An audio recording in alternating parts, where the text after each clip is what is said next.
Coming up on Cronkite NewsWatch. Today's the last day to sign up for healthcare. I have the only place in Phoenix that takes walk-ins.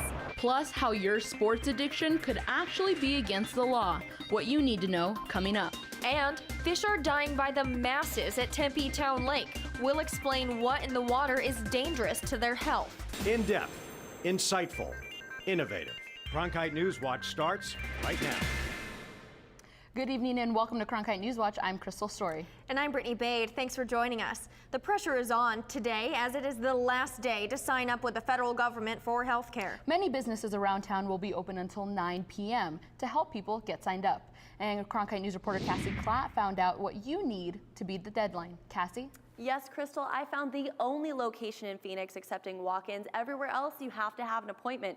And I saw a lot of people walking through the doors, and they were all concerned about time running out.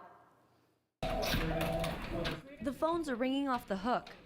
I was scared because today is the last day and I didn't know. And people are flocking in. Everybody's trying to get in. They are at the last minute, just like with everything. Today, the Greater Phoenix Urban League feels more like an emergency room. Just look, pages and pages of people hoping to beat the deadline. Adding to the pressure, the fact that missing the deadline today means a tax penalty next year. It's $95 per adult or $45 for a minor or 1% of the income, whichever is greater. If you bring the right information to a help center like this one, Basically just personal information, social security numbers, date of birth for everyone that is applying. If you're not a U.S. citizen, you're a legal resident, then you have to bring that document as well. then, as Martha Mendoza will tell you, the process is quick and easy. Last night, I couldn't sleep because I was thinking about what would happen with this. So Martha can rest easy. As long as you have a healthcare form with today's date, you can still get coverage and avoid the penalty. I'm Cassie Klatt, Cronkite News. Arizona is a state with low taxes, but a new study says that states with low taxes rely more on the federal government. Cronkite News reporter Jillian Idle joins us live from the D.C. Bureau with more. Jillian? The recent study shows that red states such as Arizona are more reliant on federal funding than blue states, and that there's a direct correlation between a state's tax rate and their federal dependency. A study by WalletHub.com ranks Arizona 10th in the nation for federal dependency. Rhetoric always makes it sound that red states have less taxes and less reliance on the government. Well, that's partially true. They have less reliance on their state government, but more reliance on the federal government. The study uses 3 key variables: return on taxes paid to the federal government, federal funding as a percentage of state revenue, and the number of federal employees per capita. It found that for every dollar the state sends the government, it gets back $1.62. There are a lot of things that go into what constitutes direct payments, but some of the biggest ones are entitlement programs like Social Security, Medicare, unemployment, and so that's almost half of the money that Arizona residents get in the form of direct payments from the federal government. However, a chief economist at the Goldwater Institute says states don't have control over a lot of the federal money they receive, such as money that goes towards national defense, especially in states like Arizona where there are military bases. Now, we tried reaching out to several Arizona senators today for comment. However, their offices all said that they were unable to do so due to meetings today for the 2015 state budget. Reporting live in Washington, D.C., Jillian Idle, Cronkite News. The late Senator Barry Goldwater didn't like dependence on Washington. He was a strong supporter of state rights, and today he was honored by his home state.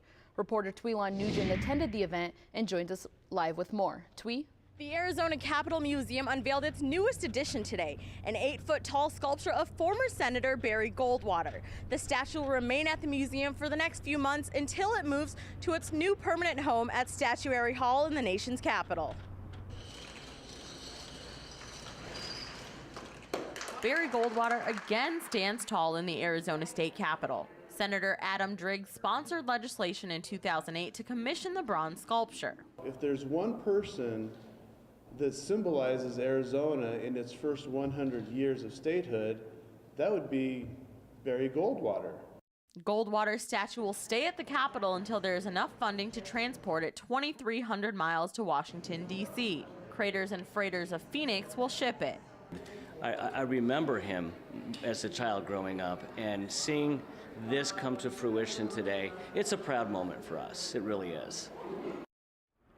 Goldwater statue in the U.S. Capitol will replace that of John Campbell Greenway, an early mining tycoon in Arizona. A state librarian told me they still need about $60,000 to ship the statue. It weighs about 2 tons and will take about 4 days to get from Phoenix to D.C. Live in downtown Phoenix, Tweelon Nugent, Cronkite News.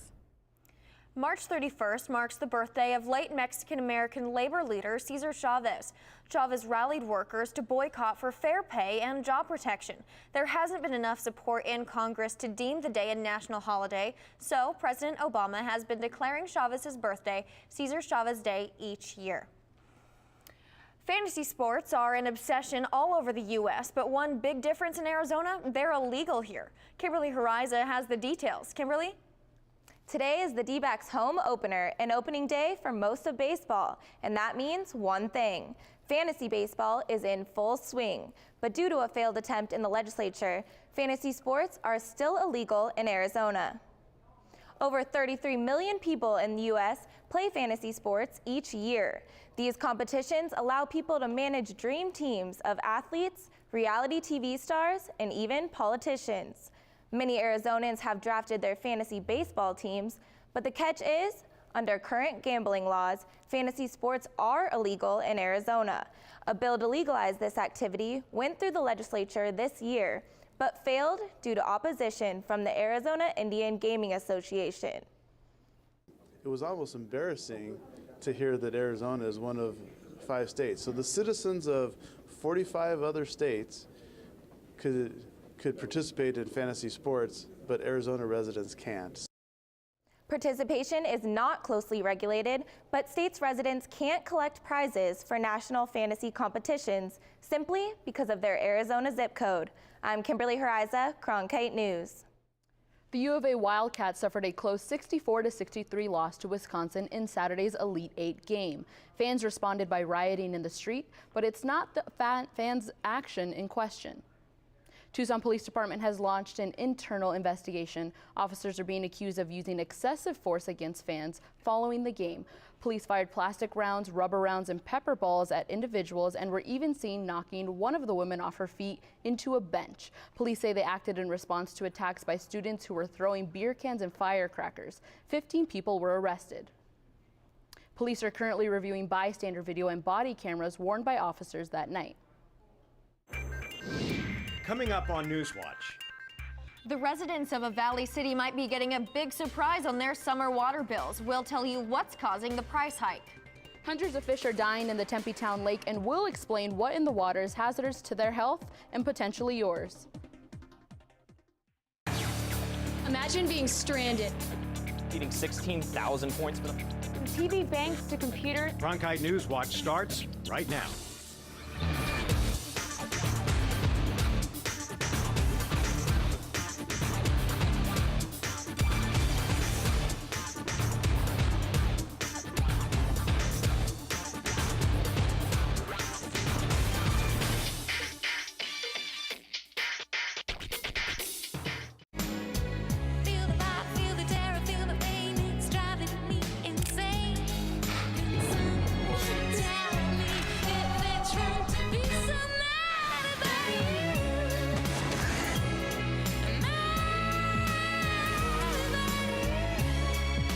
Kiss me. That's my kind of man. You've been creating quite a stir.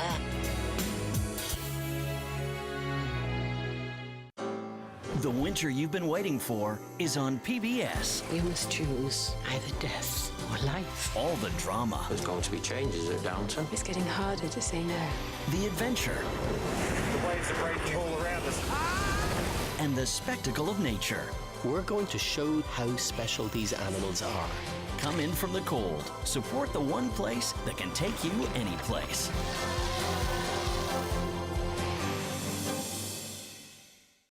With water growing scarce in our state, Arizonans are trying to do everything they can to preserve and even recycle it. A desalination plant in Yuma that has been shut down for years could help with just that. Today, the House caucus continued to push a Senate concurrent memorial urging the federal government to restart the plant. Imagine seeing a 50% jump in your water bill. That's what the city of Surprise hopes to do over the next 6 years. Water rates in Surprise are historically some of the lowest in the valley. For a typical homeowner, that means about $20 a month, but an upcoming city council meeting could bump it up substantially. It's a pretty modest rate increase. The city's proposal wants to increase water rates by 8% every year until 2020. 8% sounds like a big number, but 8% is about $3 a month.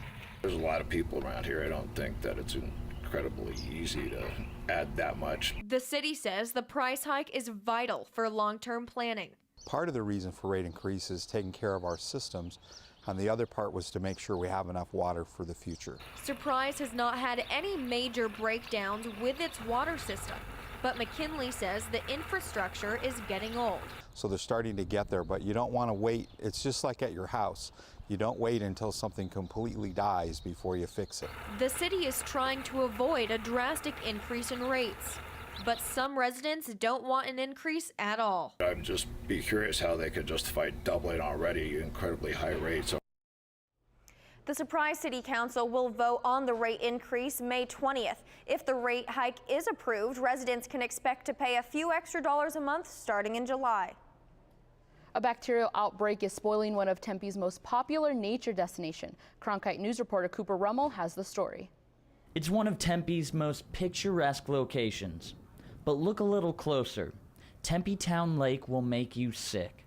The man-made lake is littered with thousands of dead carp. So there's hundreds of them up there, and even larger than the ones you see here. The fish started dying off about a week ago with the weather change. There are various bacterial and viral diseases that the fish get. The carp are susceptible to them when, like I said, when the water temperature is where it's at right now. Well, it'd be pretty hard to escape the smell of dead fish if you're in the Tempe Town Lake area. There's about 12 washed up right behind me.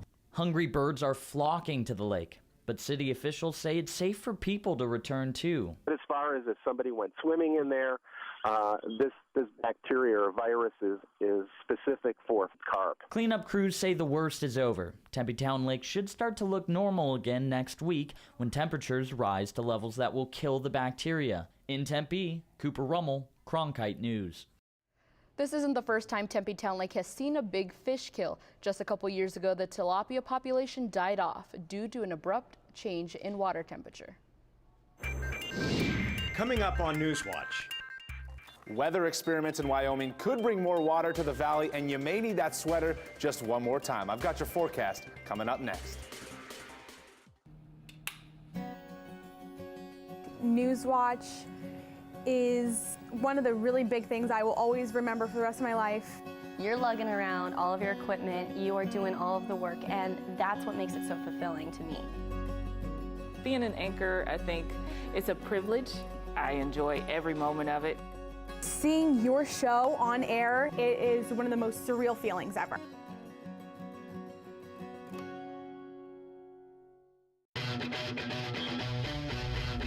What if we could unlock every mystery? We're at the beginning of a revolution. That's a huge discovery. That's never been done before, ever, anywhere. Touchdown. No one feeds on curiosity like PBS. Give to your PBS station so future generations can keep asking, what if? I am a chef. I cook for a living. And I think of PBS as a window to the world. That kind of place where you feel you are part of the story. I want to be part of every possible world is out there. That's when things become really amazing. And when you are able to see stories that make you wonder, makes you think, that's what really makes PBS so meaningful. And that's the kind of TV we need to be supporting today. You fertilize your lawn to make your grass grow. The same idea is being used with clouds to increase rainfall. Adam Waltz is here to talk about cloud seeding. Yeah, and we've all seen what the drought has done with our lakes and our rivers, but what may be the next big thing in water production? Well, it's already been around for nearly a century. We know clouds bring rain. Scientists say they know how to make clouds produce more rain. It's enhancing the ability for the cloud to produce more precipitation. What Dr. Mohammed Mahmoud is talking about is cloud seeding. Silver iodide is injected into the cloud by flares, increasing the attraction between water vapor particles. So you're collecting the water so that it becomes larger. In order to get precipitation to fall out of the cloud, you have to grow the droplets big enough so that they fall under the force of gravity. Many clouds keep up to 90% of their moisture.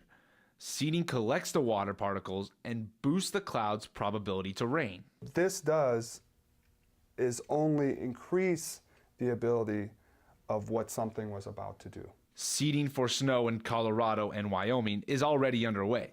Runoff water would feed into the Colorado River and replenish Arizona's dwindling water supply. We could gain up to 1.3 million acre-feet a year to the system from a large-scale cloud seeding effort. 1 acre-foot of water is enough to provide 2 families of 4 with enough water for the entire year. And to produce it, well, it's cheap. An acre-foot of water from seeding can cost as little as $5. The leading alternative, desalination, can run thousands of dollars. About the weather modification or cloud seeding is that it's absolutely the cheapest way of adding to the water supply that's out there. Some studies have shown an increase of 5 to 15% in rainfall from seeding, but there are no absolutes. We don't really know what we're dealing with here. It's not 100% accurate, obviously, but the science makes sense. And replenishing Arizona's diminishing reservoirs makes sense too. Now, we won't be seeing any acid rain from the cloud seeding. Dr. Mahmoud said the amount of silver iodide left behind from the seeding, well, it's already less than what naturally exists. Well, no cloud seeding necessary in the east or in the Midwest. Snow and ice still falling in large amounts in Maryland and Connecticut and the Great Lakes. Baltimore and Philadelphia, here's a winter stat for you. They've seen over 70 inches of snow since February 11th. And it's just continuing more and more. It sounds like a broken record at this point while we're sitting here pretty in the 80s, just snow all across the Great Plains and basically everywhere else. And as you can see, the Great Lakes area, this huge just blob of snow and everything's coming through. It's going to drop up to 6 inches of snow. And in places like the Dakotas and northwestern Missouri, well, they could see up to 18 more inches of snow, 1.5 feet of snow left to go. And hey, we got April starting tomorrow. 18 up by the Canadian border, 52 in New York, 64 in Chicago, while we're sitting here, like I said, in the 80s. High winds blew some clouds out this weekend, and those winds, well, they're going to continue, and we do have a red flag advisory through until 7 p.m. tonight across eastern Arizona, up in Flagstaff, up by the Grand Canyon, down here by Bisbee. Red flag, very dry, very windy, and those winds, well, they're up there in the 20s all across Grand Canyon, Flagstaff, and Show Low. So those winds, they're going to keep things cool. 85 right now in Phoenix, but like I said, low winds on Tuesday could get us down into the 60s by Wednesday. You may need that sweater one more time. May see some clouds later in the week. There's your forecast. I'm Adam Waltz, Cronkite Weather. Coming up on NewsWatch. It's the home opener for the D-backs, and they're getting ready for their 4-game homestand. I have all the details, and we all know about the baseball players in front of the camera. I'll tell you about the man behind the scenes for ASU baseball. Sports is next. A tradition of excellence, integrity, and innovation. The second I came in, I fell in love with the program. The Cronkite School propels students into the new era of journalism. Students are learning. Digital, entrepreneurial, and collaborative labs encourage students to shape the future of the industry, and the industry is watching. We have come here to meet with students at the Walter Cronkite School of Journalism. The Cronkite School, the journalism school for the digital age. What if television could sweep us away to another time and place? Very nice, my lady. And could take us from the Gilded Age to the Great War. From the heat of the chase to the heart of a queen. No one tells stories like PBS. Give to your PBS station and help bring stories like these to life.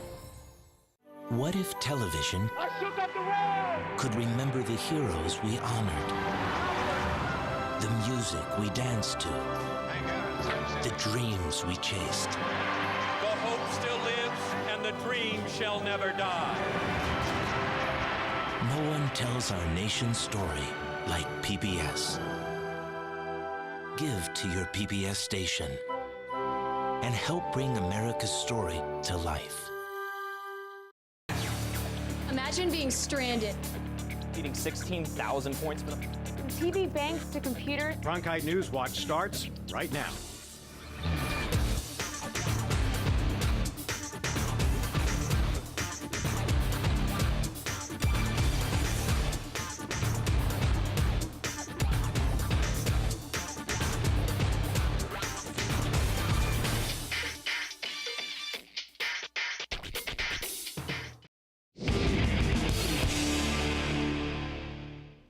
Diamondbacks open up at home in just about 2 hours to begin a 4-game series against one of their rivals, the San Francisco Giants.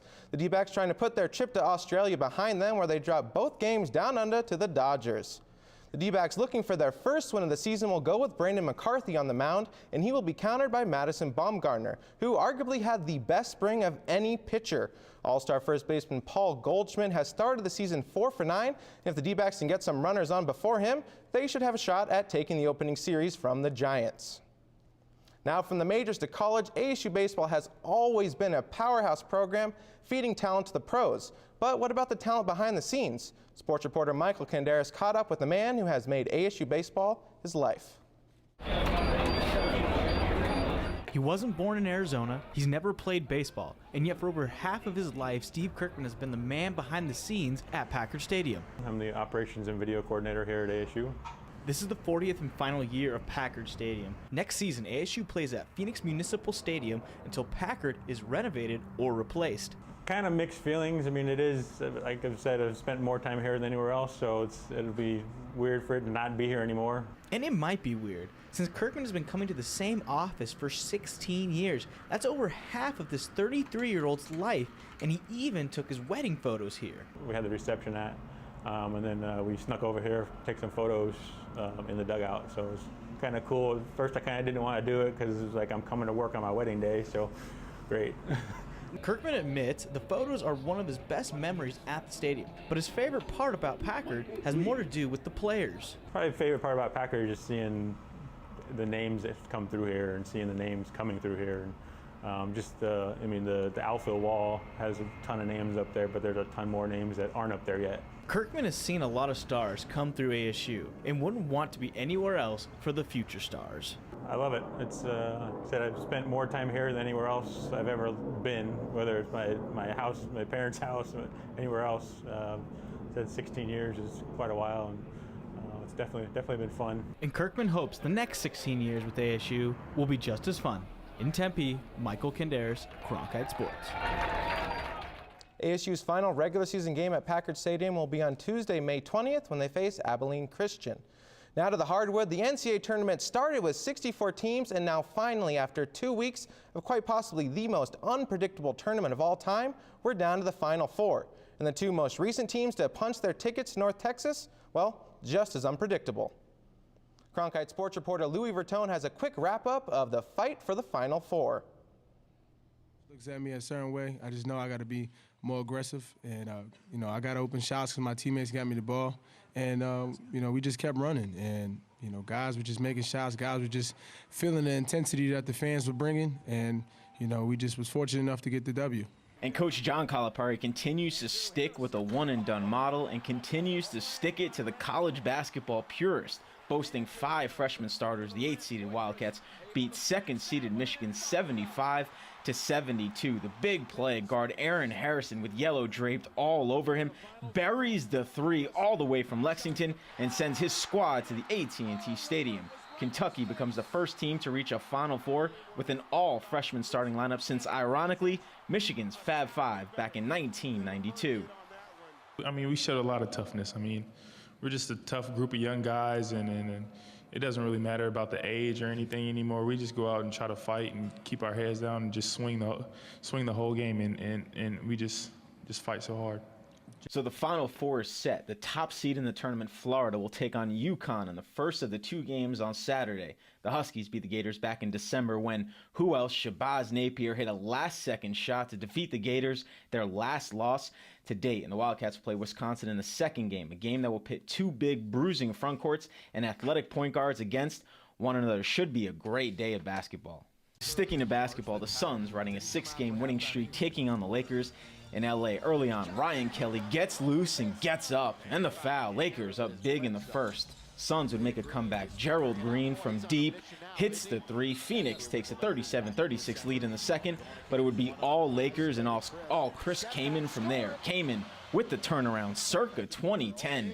Kaman was a story. He led the way with 28 points and 17 rebounds. Lakers roll 115-99. Not a good night for the Suns against their biggest rival, but the D-backs are hoping to have some different fortune to begin the 2014 season. Arizona has finished the last 3 seasons at 500, hoping this season is different, and it begins tonight in just about 2 hours against the Giants. We'll have a recap of this one tomorrow on NewsWatch. That's it for Cronkite NewsWatch tonight. You know, Ryan, thanks for joining us, and thanks for joining us. Good night.